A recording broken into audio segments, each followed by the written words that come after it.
Olá, gente querida do coração verde e amarelo, Jornal Foco do Brasil, compromisso com a verdade. Sou Cleiton Basso, mais uma vez contando com o seu comentário, a sua opinião.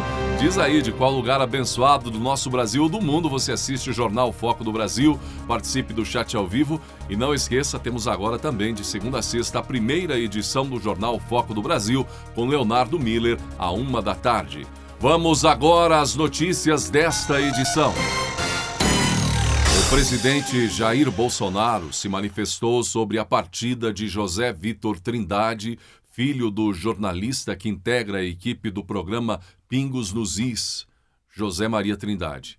Manifesto meus sentimentos e votos de pesar ao jornalista José Maria Trindade pela perda precoce de seu filho. Como pai, não posso nem imaginar a dor dessa perda. Só peço a Deus que acolha a alma do jovem José Vitor em seus braços e dê força a todos os familiares e amigos, disse o presidente Jair Bolsonaro no Twitter.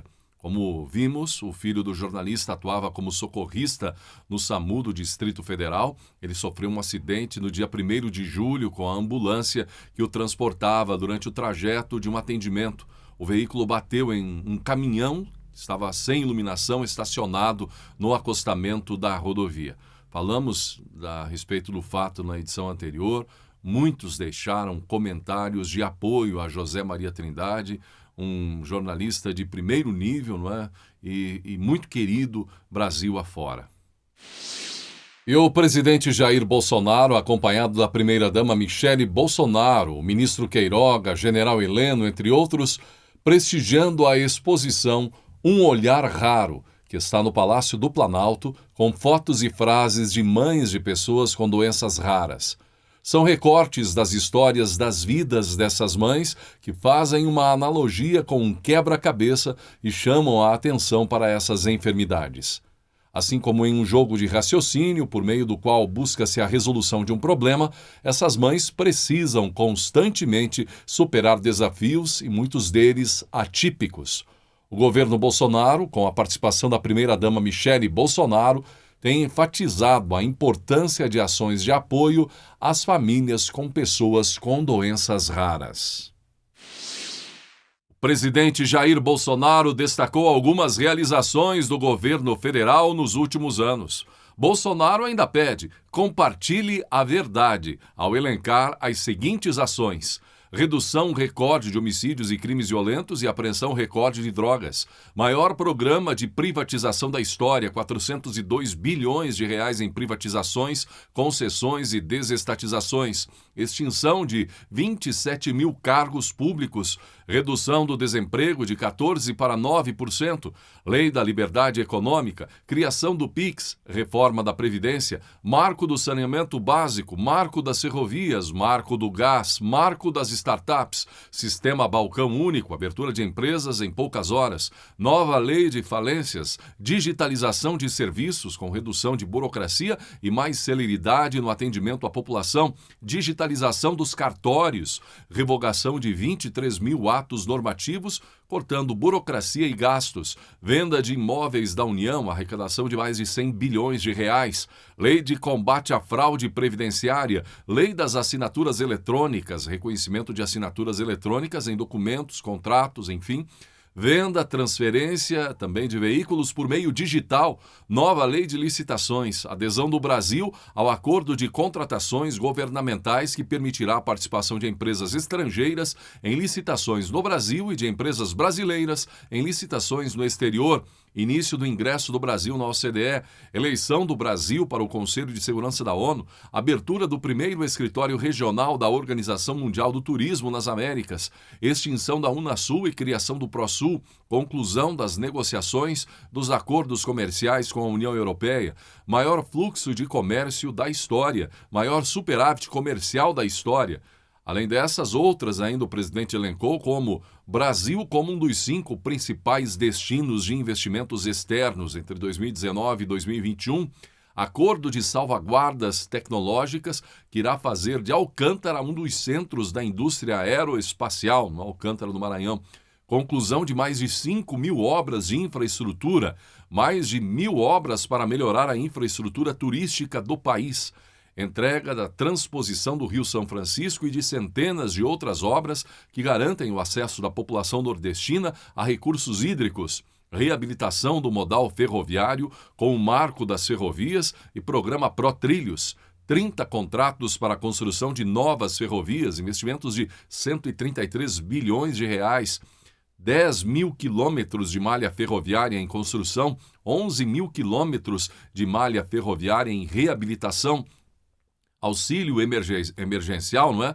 No valor de R$600, Auxílio Brasil, R$400 e agora R$600, mais de 250 mil títulos de propriedades rurais, com redução recorde de invasão e conflitos no campo, manutenção do endividamento público no patamar pré-pandemia, criação da Secretaria Nacional de Alfabetização e de programas de alfabetização baseados em evidências, aumento de 33,24% no salário dos professores da educação básica, o maior reajuste salarial para professores da história, criação de 130 escolas cívico-militares, reforma e ampliação de 2.500 escolas do país e, por fim, renegociação, de dívidas para os beneficiários do FIES, lei do superendividamento, recuperação de indivíduos com endividamento excessivo, e ainda programa Wi-Fi Brasil, 15 mil pontos, redução de tarifas e tributos de centenas de produtos, incluindo alimentos, medicamentos, insumos médicos,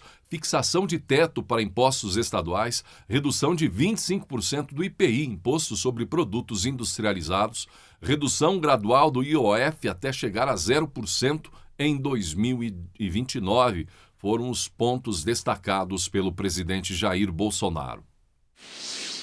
O PT reservou 130 milhões de reais para serem usados na campanha de Lula nas eleições presidenciais de 2022. A verba é cerca de 30 vezes maior que os pouco mais de 4 milhões de reais utilizados por Jair Bolsonaro para ser eleito presidente em 2018. De acordo com o jornal Folha de São Paulo, o dinheiro faz parte do fundão eleitoral destinado ao partido para a disputa deste ano. Ou seja, este valor é bancado pelo pagador de impostos. A quantia separada pelo PT para a campanha de Lula equivale a 26% do fundo eleitoral da legenda para as eleições de 2022.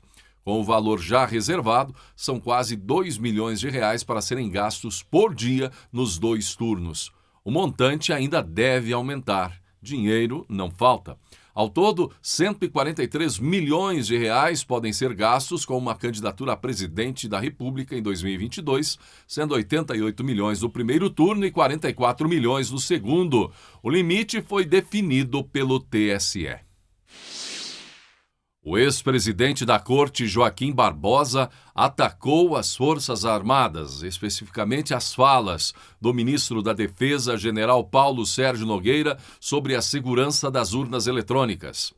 Convido as pessoas com um mínimo de conhecimento da trágica história política brasileira a um exame sereno e lúcido da frase do ministro da Defesa, um general que faz parte do grupo de auxiliares do primeiro escalão do presidente da República. Disse o general Paulo Sérgio Nogueira, as Forças Armadas estavam quietinhas em seu canto e foram convidadas pelo TSE. Ora, general, as Forças Armadas devem permanecer quietinhas em seu canto, pois não há espaço para elas na direção do processo eleitoral brasileiro. Ponto, disse Joaquim Barbosa, emendando mais algumas palavras contra as Forças Armadas, sobretudo essa posição do general ministro da Defesa. A partir da opinião do ex-ministro, tire suas próprias conclusões, amigo. A Comissão de Segurança Pública da Câmara dos Deputados deve ouvir o publicitário Marcos Valério na quinta-feira, dia 14 de julho, gente, quando será questionado sobre a suposta relação entre o Partido dos Trabalhadores, e a facção criminosa Primeiro Comando da Capital, PCC. Na verdade, ele afirmou que existia essa relação. A informação é do deputado Coronel Tadeu, suplente na comissão que vai ouvir Marcos Valério. A comissão aprovou um requerimento do deputado federal Eduardo Bolsonaro, como vimos, e para que o publicitário seja ouvido. E o requerimento foi aprovado, então ele vai estar aí na comissão. No documento ele diz que a oitiva se justifica em fase da delação prestada pelo senhor Marcos Valério, da recente repercussão e relevância das informações prestadas em seu depoimento e que foram veiculadas pela Veja. Após 25 anos como comentarista da Globo, Walter Casagrande saiu da emissora. Você viu a repercussão da saída? Pois é, o contrato do ex-jogador venceria em dezembro, mas a saída foi antecipada e ele sai reclamando, diz que não tinha mais espaço para suas opiniões por ali, estava sendo cortado dentro dos bastidores, não é? A rescisão foi assinada nesta semana. Vou seguir a minha estrada, disse ele. Acho que foi um alívio para os dois lados, afirmou Casagrande ao deixar a empresa. Depois de 25 anos de Globo, 6 Copas do Mundo, 5 finais, incluindo a de 2002, com os 2 gols do Ronaldo, 3 Olimpíadas e diversas finais de campeonato por aí, meu ciclo acabou. Estou saindo da Globo hoje e não faço mais parte do grupo de esportes da TV. Vou seguir a minha estrada. Na realidade, acho que foi um alívio para os dois lados, explicou Casagrande em vídeo enviado à imprensa. Segundo fontes do Notícias da TV, o contrato de Casagrande com a emissora terminaria em dezembro, mas a saída do comentarista foi antecipada em comum acordo. Um dos ídolos do Corinthians, Casagrande, atuava como comentarista esportivo desde a sua aposentadoria dos gramados. Aí, então, por sua posição esquerdista, não é? Nos últimos anos, o veterano fez muitas críticas ao governo do presidente Jair Bolsonaro durante as participações até na emissora, então ele também certamente acertou em dizer que é alívio para muita gente. Em entrevista a Tucker Carlson, jornalista da Fox News, o jornalista e advogado norte-americano Glenn Greenwald surpreendeu ao dizer que o presidente Jair Bolsonaro tem sido repetidamente censurado por grandes plataformas de tecnologia. A surpresa vem por conta de que, aparentemente, Glenn defende o direito de expressão do presidente, mesmo muitas vezes sendo contra o presidente Bolsonaro. E ele expõe claramente que no Brasil de hoje, Bolsonaro defende a liberdade, enquanto poderosos estão cancelando a liberdade e acusando Bolsonaro de ser o golpista. Glenn disse: ele foi censurado frequentemente ao falar sobre Covid, é frequentemente censurado ao falar das próximas eleições, disse ele.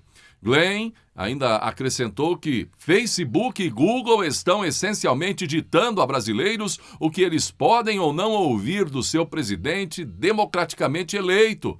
Não importa o que se acha do Bolsonaro, é preciso ver que isso é um problema sério, é uma dinâmica muito similar ao que aconteceu nos Estados Unidos, onde todo mundo se uniu contra Trump, todo mundo no caso das Big Techs e a imprensa de uma forma geral.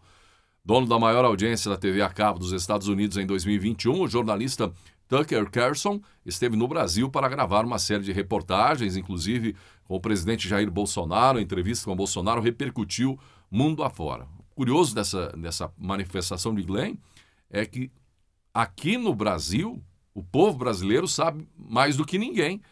De fato, não é? Concorda com o Glenn dessa vez e sabe ainda dos que, em nome da democracia, estão colocando zíper, calando, trancando, isolando, até colocando na cadeia pessoas por conta de manifestações. O plenário do Senado aprovou um projeto de resolução que permite zerar o imposto sobre a propriedade de veículos automotores, o IPVA, para motocicletas de até 170 cilindradas. Pela proposta, a redução a zero do IPVA não é impositiva, mas serve como uma sinalização para estados e para o Distrito Federal. O texto segue para promulgação. Segundo o relator Messias de Jesus, o objetivo do projeto é contribuir para baratear as motocicletas de baixa cilindrada que são adquiridas pela população de baixa renda para prover o seu sustento. O relator também disse que não há impedimento em relação à responsabilidade fiscal, pois a proposta tem caráter autorizativo e não causará renúncia de receitas para a União, pois o IPVA não se trata de um imposto do âmbito federal. A produção de grãos, e é sempre bom dar uma notícia tão importante para o Brasil, a produção de grãos prevista para a segunda safra está estimada em 272,5 milhões de toneladas no ciclo 2021-2022. É o que indica o 10º levantamento da safra, divulgado agora pela Companhia Nacional de Abastecimento Conab. De acordo com a entidade, esse volume, se confirmado, representará um aumento de 6,7% na comparação com a temporada anterior, o que equivale a acréscimo próximo de 17 milhões de toneladas. E é importante ressaltar um crescimento dessa magnitude, não é? 6,7%. No que se refere ao total de área utilizada para a produção, o aumento será de 4 milhões de hectares, chegando a 73,8 milhões. Com cerca de 60% do milho, segunda safra, em maturação e 28% colhidos, a colheita total do cereal está estimada em 115,6 milhões de toneladas, 32,8% a mais que no ciclo passado. Apenas na segunda safra da cultura, o aumento chega a 45,6%, com 88,4 milhões de toneladas, informou a Conab. Caso os números sejam confirmados, essa será a maior produção de milho, segunda safra, já registrada em toda a série histórica, quer dizer, a maior da história. No entanto, é preciso ressaltar que, mesmo com o estágio avançado da cultura, cerca de 19% das lavouras de segunda safra de milho ainda se encontram sob influência do clima, alerta a companhia ao esclarecer que as previsões são projetadas levando em conta um cenário de condições climáticas favoráveis. O mundo menos seguro sem Trump. O Trump, mesmo sendo criticado por muitos, ele não iniciou nenhuma nova guerra, não é? Biden fez um fiasco no Afeganistão, pouco tempo depois de assumir o comando. Aí outros problemas, sobretudo agora essa questão da invasão russa, faltou talento, condições diplomáticas, inteligência, sabe-se lá o quê, vontade, para evitar esse conflito Rússia-Ucrânia. Na Argentina, bancos alertando o risco de hiperinflação. No Chile, um alerta que a Constituição, não é, socialista pode ser uma Constituição ditatorial. Já imaginou uma Constituição socialista que impõe, por exemplo, o aborto, que diz o que o padre, o pastor na igreja pode ou não falar, que cerceia a liberdade de expressão de acordo com a vontade socialista, não é? Ou até mesmo impõe aí muito do comunismo. Você já imaginou isso? Pois é, o Chile está correndo sério risco. E assim, o mundo também vê agora, em Israel, não é? Não aguentou o tranco e o país aí perdeu o primeiro-ministro, saiu e uma nova escolha prestes a ser feita. E agora, o primeiro-ministro britânico Boris Johnson, vimos que confirmou que deixa mesmo o cargo, condenando o que descreveu como um instinto de manada muito forte. Afirmou que pretende sair de cena quando o Partido Conservador designar um novo líder. Concordei que o processo de escolha de novo líder do Partido Conservador deve começar de imediato, disse Johnson na residência e gabinete oficial do primeiro-ministro. A demissão do líder ocorre após a saída de mais de meia centena de membros do executivo nas últimas horas. É mais uma mudança significativa e demonstração de que o mundo está passando por grandes mudanças. Não se sabe exatamente onde vamos chegar. Mas é preocupante a situação de crise mundo afora, a pressão inflacionária. Então é aquilo, de fato, que está sendo dito, que de todos os males pós-pandemia, em tempos de guerra, ainda são os menores que estão atacando o Brasil. Vamos aguardar para ver até onde toda essa crise mundial vai avançar. E se um velho da van incomoda muita gente, imagina o velho da van clonado, várias cópias. A TV Barriga Verde, afiliada da Band em Santa Catarina, promoveu um concurso para eleger um sósia de Luciano Hang, que tem 59 anos, é um empresário dono da van, não é?